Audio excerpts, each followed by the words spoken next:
en nuestro país. Queremos, antes de iniciar nuestro editorial, expresar a nombre del Consejo Directivo, de nuestro presidente, doctor Washington Corrales Suárez, y de todos quienes hacemos la Sociedad Hijos del Trabajo, nuestra nota de condolencia por el fallecimiento de un patriota, de un hombre que le entregó al país mucho más allá de sus fuerzas, pero que desgraciadamente nos ha abandonado en la mañana de hoy.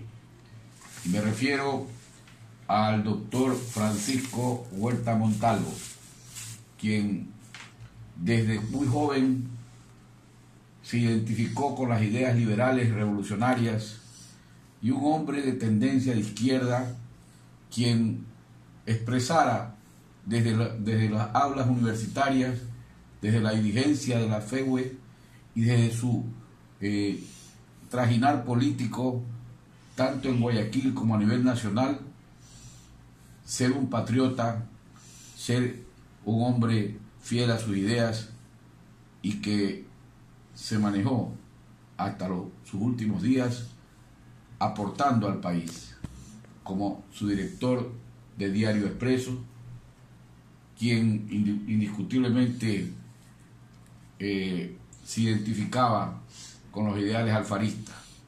Lo tuvimos varias veces en nuestra casa, opinando, haciendo historia sobre la lucha de Alfaro, sobre sus ideales y sobre cómo las instituciones que fueron fundadas por Alfaro, como la nuestra, Sociedad Hijos del Trabajo, deben permanecer en el tiempo y desarrollarse como instituciones que son el legado de la lucha revolucionaria de Eloy Alfaro. Queremos expresarle a sus familiares, a sus compañeros de trabajo de Diario Expreso, a sus colegas médicos del colegio y de la Federación Médica, a todos los amigos y compañeros del doctor Francisco Huerta Montalvo, Pancho Huerta, como siempre se lo conoció en el mundo político intelectual, nuestras sinceras condolencias, nuestra nota de pesar. Esperamos estar con sus restos mortales en las próximas horas, y para nosotros una profunda pena por el desaparecimiento de un hombre que realmente le dio mucho a la patria. Paz en su tumba recién abierta del doctor Francisco Huerta Montalvo.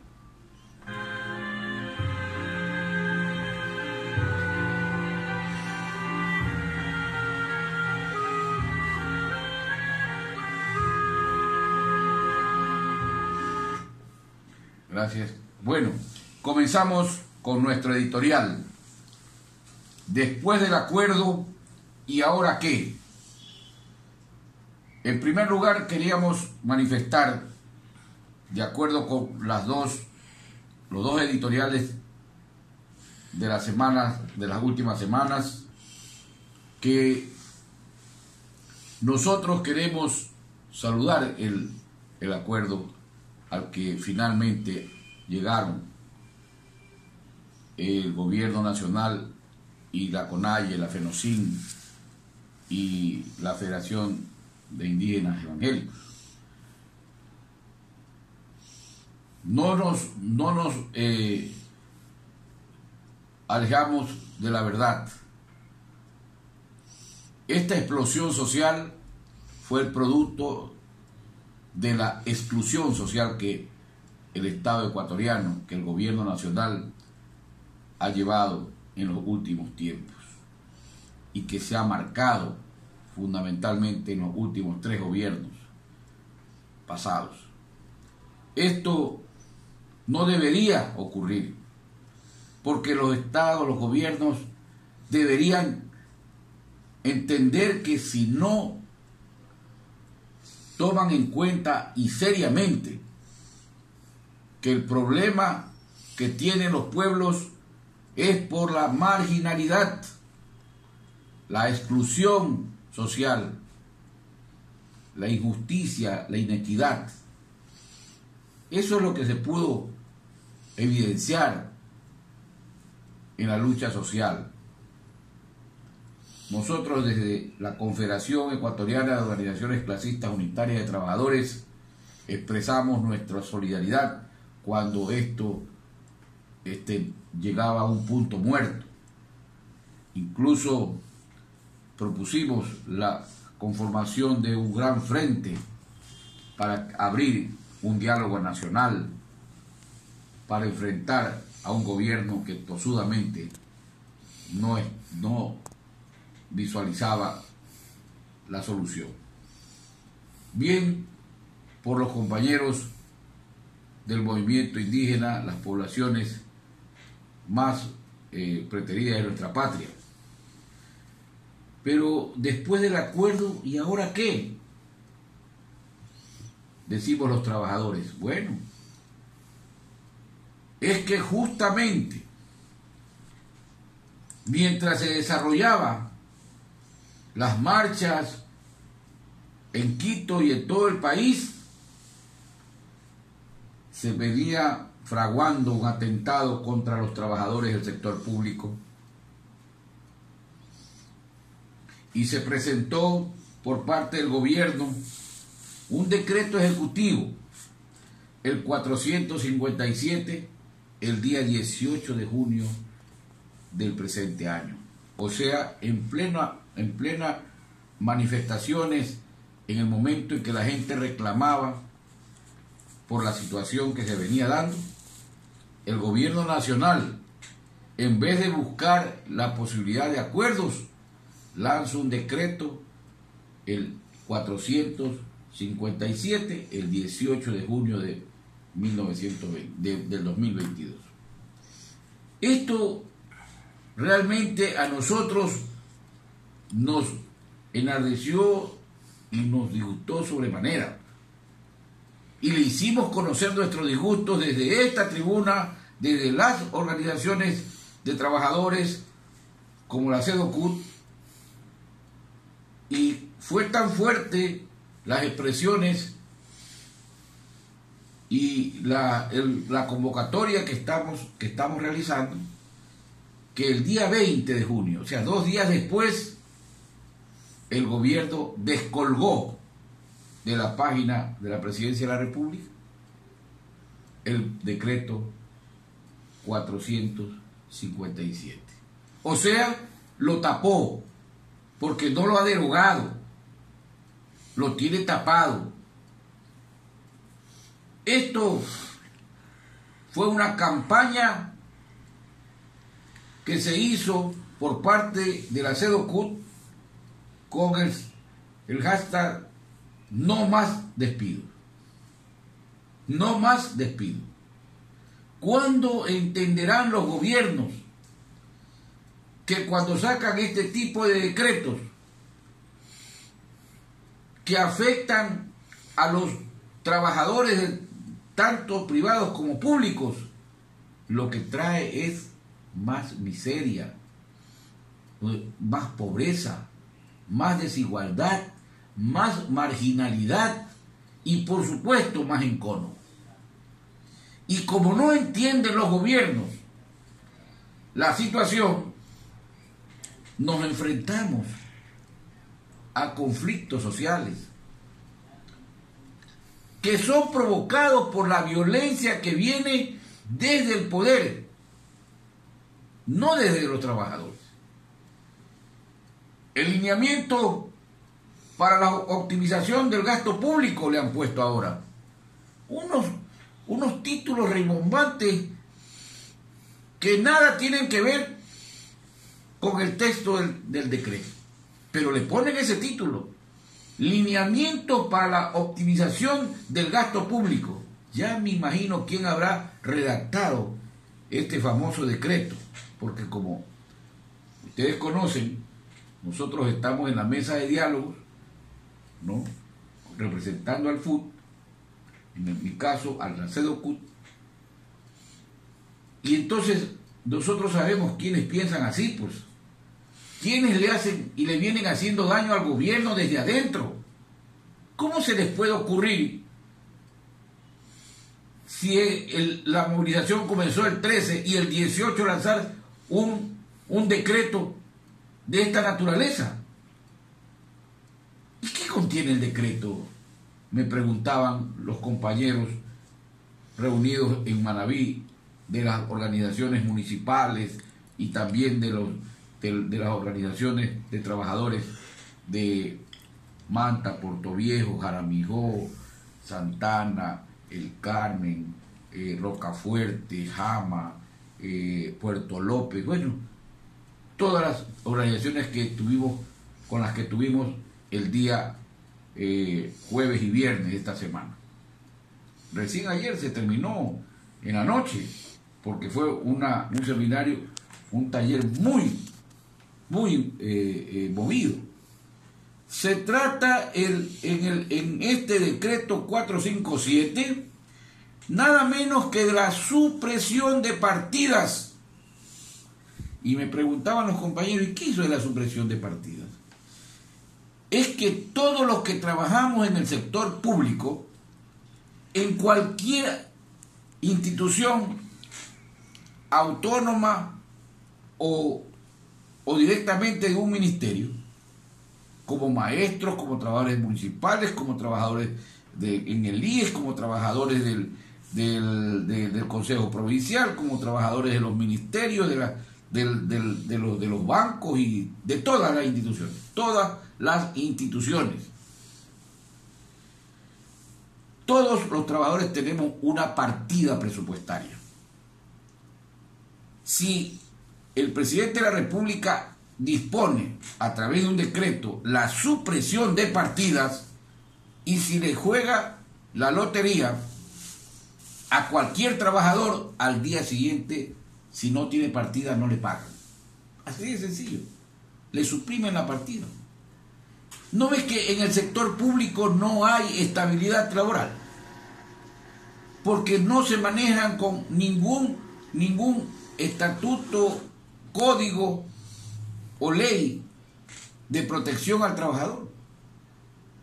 El sector público lo que tiene es una ley de servicio público, que es una ley de control para controlar a los empleados, y le dicen funcionarios. Incluso el otro día escuchaba a los policías, que ahora están muy de boga, dice, estuvieron varios funcionarios que eran policías,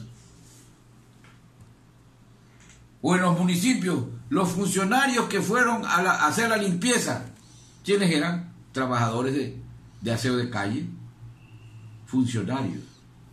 Entonces, miren, la supresión de partida es solamente potestativo del presidente de la República, a través del ministro de Finanzas, quien a su vez, al suprimir la partida, les comunica a las universidades, a los municipios, a los consejos provinciales, a los ministerios, que ese trabajador ya no tiene partida. Y en consecuencia tienen que decirle al señor del biométrico que lo elimine.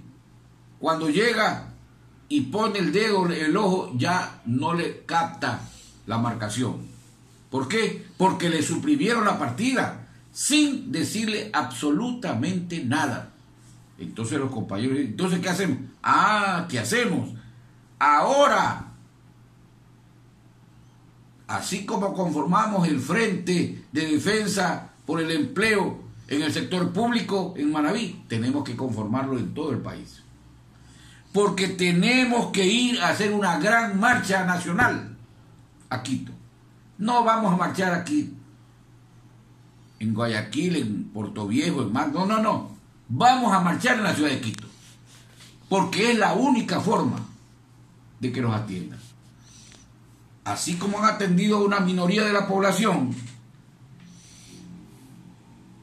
nosotros que somos la mayoría de la población que estamos en el sector público, en el sector privado y en el desempleo o en el subempleo, que somos más de 5 millones de ecuatorianos, entonces nos van a tener que atender. Y nosotros vamos a hacer las marchas pacíficas, las marchas que tienen que ver con las necesidades propias de un pueblo. Otro objetivo del decreto: eliminación de vacantes. ¿Qué significa eliminación de vacantes?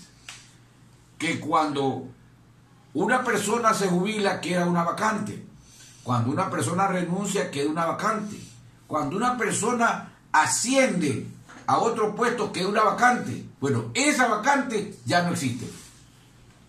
Así que los que esperaban que los mayores nos jubilemos para coger esa vacante, no, señores, no se la va a suprimir. ¿Y qué significa supresión de partida y eliminación de vacantes? Significa que van a haber menos trabajadores en el sector público para la atención al usuario. Y que por lo tanto, cuando vayamos a hacer un trámite a un ministerio o a una institución pública, nos van a decir: pida la cita por internet. Cuando pedimos la cita y llegamos, nos dicen: usted ha llegado 10 minutos antes, tiene que esperar hasta que el señor se desocupe. Pero si usted llega 2 minutos después, aquí dice a las 8 de la mañana y usted ha venido a las 8:02, ya se le pasó la cita. Saque otra cita. ¿Y por qué lo hacen? Porque como se suprimieron partidas, como se eliminaron vacantes, los trabajadores del sector público van a tener que hacer más trabajo porque van a tener que cubrir los puestos de los compañeros. Pero ahí no queda la cosa. El decreto 457 que el señor Lazo expide el 18 de julio de este año, en plena conmoción social, habla de la terminación de los contratos y nombramientos provisionales. ¿Y saben ustedes dónde están esos contratos y nombramientos provisionales? Están en los hospitales, están en la docencia de las escuelas y colegios, y en consecuencia todos aquellos que tienen contratos o nombramientos provisionales hoy están al filo de que el gobierno nacional, el presidente de la República, a través del Ministerio de Finanzas, el de Educación o el de Salud, o el de Obras Públicas, o el que tiene que ver con bienestar social o inclusión social, simplemente lo eliminan. Lo eliminan. Eso dice en concreto. Pero quieren ver lo que han escrito. Déjenme que les cuento enseguida el tema. En el artículo 7 hablan de la supresión de partida 70-30. ¿Qué creen que es eso? Que del conglomerado de trabajadores que existen ahora, del 70%, tiene que eliminarse el 40% para que quede el 30% del personal. Y ese 30% es el que tiene que atender en el sector público. Y entonces dice que el Ministerio de Trabajo emitirá la normativa para la supresión de puestos acorde a la Ley Orgánica de Servicios Públicos en las distintas funciones del Estado que excedan del 30% al 70% de acuerdo a la población económicamente activa institucional. ¿Qué significa eso? Que si hay 1.000 trabajadores, ¿no es cierto?, esos 1.000 trabajadores corresponden al 70%. Tienen que eliminar, ¿no es cierto?, tienen que eliminar el 40% para que queden apenas el 30% de esa población económicamente activa institucional. No lo estoy diciendo yo.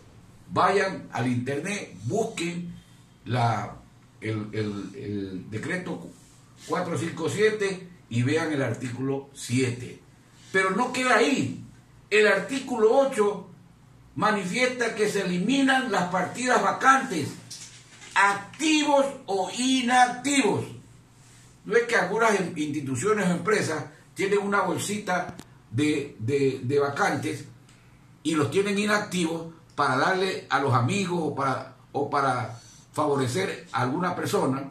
Bueno, todos esos no se eliminan. Hay excepciones determinadas por la ley. ¿Cuáles son esas excepciones?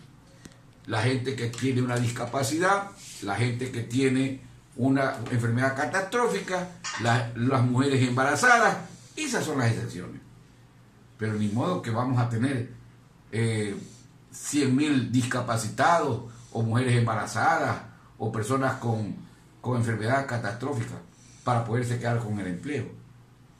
O a lo mejor la gente se cortará una pierna para no perder el empleo. O a lo mejor se va a sacar un certificado a una institución diciendo que tiene una enfermedad catastrófica para no perder el empleo. Porque perder el empleo es como matar a la familia. ¿Y con qué va a comer los hijos?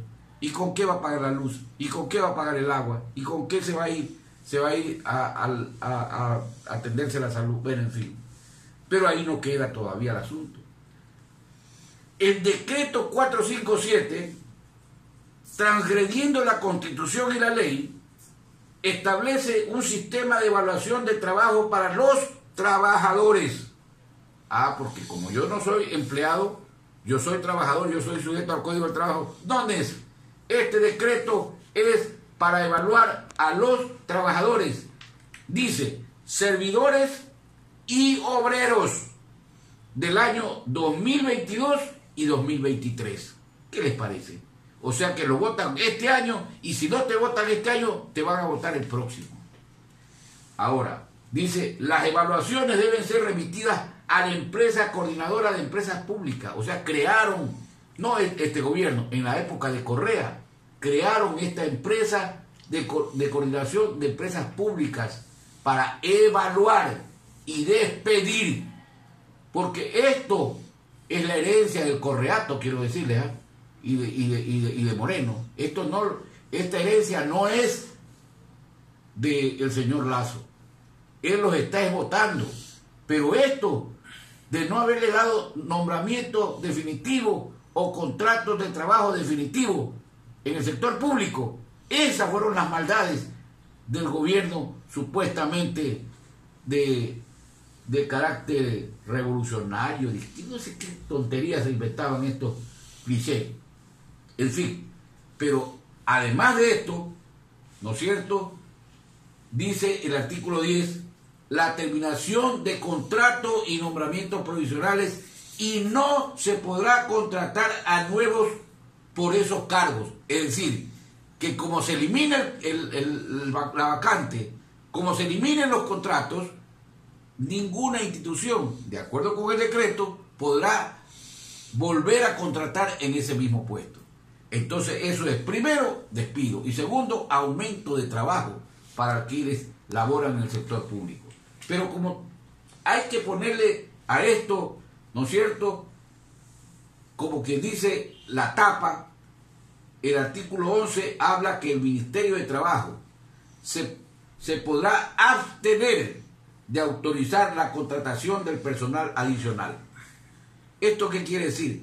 Que si una empresa quiere favorecer a un grupo de trabajadores dándoles el nombramiento definitivo, este decreto le impide, porque el Ministerio de Trabajo no inscribirá los nombramientos que se pidan por las instituciones. Dice, ¿por qué? Porque no tienen ya que poner a trabajar en puestos para cubrir licencias, comisiones de servicio o reemplazos en partidas vacantes, ¿no?, de ex servidores. ¿Saben ustedes cuáles son los ex servidores? Los que nos jubilamos. Cuando nos jubilamos queda la partida y esa partida ya no existe. ¿Por qué? Porque el decreto la eliminó. Y para colmo, tras que a los trabajadores les van a aumentar en el sector público, el trabajo, en el artículo 15, dice racionalización del pago de horas extras que no excedan de 20 horas. Los trabajadores de los municipios que nosotros lideramos tienen hasta 48 horas de acuerdo al contrato colectivo. Pero como ya no va a haber partida para 48 horas porque se van a quedar en 20, ¿con qué van a parar la olla? Si apenas el salario básico les sirve para las elementales necesidades. Y son las horas extras las que les permiten a los trabajadores de alguna manera tener oxígeno para poder continuar laborando. Entonces, después del acuerdo al que llegaron, ¿quién va a pagar los acuerdos? Por eso nosotros le decíamos a los compañeros del movimiento del paro que debíamos estar en una sola organización de lucha, porque ellos se van, a ellos les logran satisfacer sus aspiraciones, pero ¿saben quiénes las pagan, señores? De la CONAIE, de la FENOCIN, de la FEINE. ¿Saben quién las paga? Nosotros, con estos decretos. Los trabajadores, ¿les parece justo eso? ¿Les parece justo que vienen, ¿no es cierto?, reclaman, el gobierno negocia, y lo que negocia y les concede, se los cobran los trabajadores de la ciudad? ¿Qué les parece, compañeros? Por eso es que nosotros decimos que la unidad de la clase trabajadora con los sectores campesinos, indígenas y otros tiene que ser sistémico, es decir, de todo el sistema laboral. Porque cuando va uno a reclamar y le conceden una conquista, esa conquista se la cobran al otro, al que no va, al que no se sienta a la mesa. Por eso, desde esta tribuna, nosotros queremos manifestarle que hoy la mayoría del pueblo ecuatoriano, los trabajadores, tanto empleados como desocupados, tenemos que organizarnos en un solo frente, en un congreso de resistencia nacional, donde puedan estar trabajadores del campo y la ciudad, públicos y privados, profesionales, estudiantes, mujeres, ecologistas, donde estén identificados los distintos sectores de la economía, incluidos las empresas, pequeñas y medianas empresas de producción, para luchar todos de manera conjunta, en una sola resistencia, en un congreso de resistencia nacional, porque la Asamblea Nacional que está ahí, ya ustedes saben, no tiene ninguna representatividad. Hay que buscar entonces, desde ahora, a organizarnos para reclamar nuestros derechos justos como debe ser. Muy buenas tardes, amigos. Nos estaremos con ustedes la próxima semana.